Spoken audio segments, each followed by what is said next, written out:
வணக்கம், welcome to orange candy. நம்ம இன்றைக்கி பார்க்க போகிற ரெசிபி வந்து பலாக்கொட்டை வடை. ஸோ வீட்டில் வந்து டேஸ்டியாக ஹெல்த்தியான கிறிஸ்பியான பலாக்கொட்டை வடை வந்து எப்படி செய்யுதுன்னு வாங்க பார்க்கலாம். அது செய்யறதுக்கு தேவையான பொருளும் அதோட செய்முறை என்னன்னு வாங்க பார்க்கலாம்.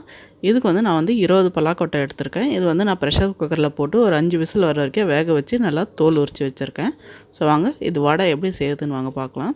ஃபஸ்ட்டு நம்ம எடுத்து வச்சுருக்க 20 பலாக்கொட்டையும் வந்து நம்ம வந்து முழுசாகவும் சேர்த்துக்கலாம், இல்லைன்னா 2 துண்டாகவும் நறுக்கி இதில் வந்து ஒரு மிக்ஸி ஜாரில் வந்து சேர்த்துக்குங்க. அது கூட வந்து 3/4 கப் அளவுக்கு வந்து கடலைப்பருப்பு. இது வந்து நான் வந்து குறைஞ்சது கழுவி நல்லா ஒரு மணி நேரம் வந்து ஊற வச்சு வச்சுருக்கேன். ஸோ இது வந்து நம்ம தண்ணிலாம் இருத்துட்டு வெறும் கடலைப்பருப்பை மட்டும் நம்ம பலாக்கொட்டையோடு சேர்த்து ஒரு மிக்ஸி ஜாரில் சேர்த்துடலாம். இது கூட வந்து ஒரு 1/2 இன்ச் சைஸ் அளவுக்கு இஞ்சி வந்து ரஃபாக கட் பண்ணி வச்சுருக்கேன், தோல் சீவி அது சேர்த்துக்கலாம். 6 பல் பூண்டு வந்து தோல் உரித்து இதில் சேர்த்துக்கலாம் நம்ம. அப்புறம் காரத்துக்கு வந்து 2 பச்சை மிளகாய் வந்து நான் இதில் சேர்த்துக்கிறேன். இன்கேஸ் உங்களுக்கு காரம் அதிகமாக வேணால் அதுக்கேற்ற மாதிரி பச்சை மிளகாய் குவான்டிட்டி வந்து இன்க்ரீஸ் பண்ணிக்கோங்க. அப்புறமா ஒரு கொத்து அளவுக்கு வந்து ஃப்ரெஷ் கருவேப்பிலை வந்து சேர்த்துருக்கேன். இதெல்லாமே வந்து தண்ணி விடாமல் வந்து நல்லா குறைன்னு ரஃப்பாக அரைச்சிக்கணும். இப்போ பாருங்கள், இந்த மாதிரி ஒன்றும் பாதியாக வந்து குறைன்னு அரைச்சிக்க எடுத்துக்கோங்க. ஸோ இது மாதிரி வந்து அரைச்சிட்டு எடுத்துகிட்டு நம்ம வந்து ஒரு மிக்சிங் பவுலில் வந்து ட்ரான்ஸ்ஃபர் பண்ணிடலாம். அடுத்ததாக வந்து அதில் வந்து சின்ன சைஸ் வெங்காயம் வந்து பொடியாக நறுக்கி சேர்த்துக்கலாம். இது கூட வந்து 2 டேபிள் ஸ்பூன் அளவுக்கு வந்து ஃப்ரெஷ் கொத்தமல்லி வந்து பொடியாக நறுக்கி சேர்த்துக்கலாம். அடுத்ததாக வந்து இது கூட வந்து 1 டீஸ்பூன் அளவுக்கு வந்து சோம்பு சேர்த்துக்கலாம். அப்புறம் 1/4 டீஸ்பூன் அளவுக்கு வந்து பெருங்காயத்தூள் வந்து இதில் சேர்த்துக்கலாம் நம்ம. அப்புறம் இது வடைக்கு தேவையான அளவுக்கு உப்பு வந்து சேர்த்துக்கலாம். அப்புறமா 1/2 டீஸ்பூன் அளவுக்கு வந்து ஓமம் சேர்த்துக்கலாம். இது ஒரு நல்ல ஒரு ஃப்ளேவர் கொடுக்கும் வடைக்கு. ஸோ இதெல்லாம் சேர்த்துட்டு கையால் வந்து நல்லா மிக்ஸ் பண்ணி விட்டுக்குங்க. அதில் உப்பு எல்லாமே வந்து நல்லா ஈவனாக மிக்ஸ் ஆகணும். இப்போ பாருங்க, எல்லாமே வந்து நம்ம மிக்ஸ் பண்ணி ரெடி பண்ணியாச்சு.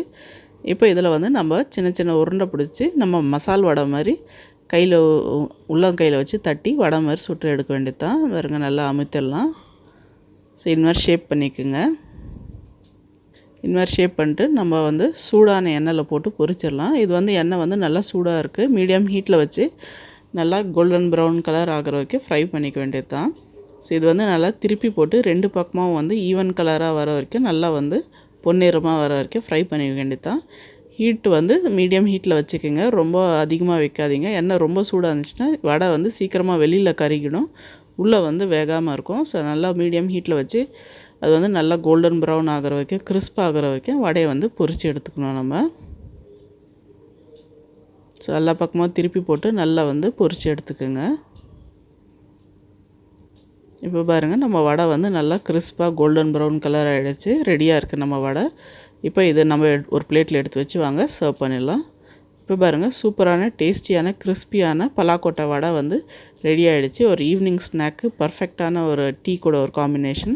கண்டிப்பாக இந்த ரெசிபி ட்ரை பண்ணி பாருங்கள், உங்களுக்கு பிடிக்கும்னு நினைக்கிறேன். ட்ரை பண்ணி பார்த்துட்டு எப்படி இருந்துச்சுன்னு வந்து கீழே கமெண்ட் செக்ஷனில் சொல்லுங்கள். அப்புறம் இந்த வீடியோ உங்களுக்கு பிடிச்சிருந்தால் லைக் பண்ணுங்கள், ஷேர் பண்ணுங்கள். அப்புறம் மறக்காமல் எங்கள் சேனல் ஆரஞ்ச் கேண்டிக்கு சப்ஸ்கிரைப் பண்ணுங்கள். கூட வந்து பெல் ஐக்கனை ப்ரெஸ் பண்ண மறக்காதீங்க. அப்போ தான் எங்கள் சேனலோட உடனடி நோட்டிஃபிகேஷன் உங்களுக்கு வரும். நன்றி, வணக்கம்.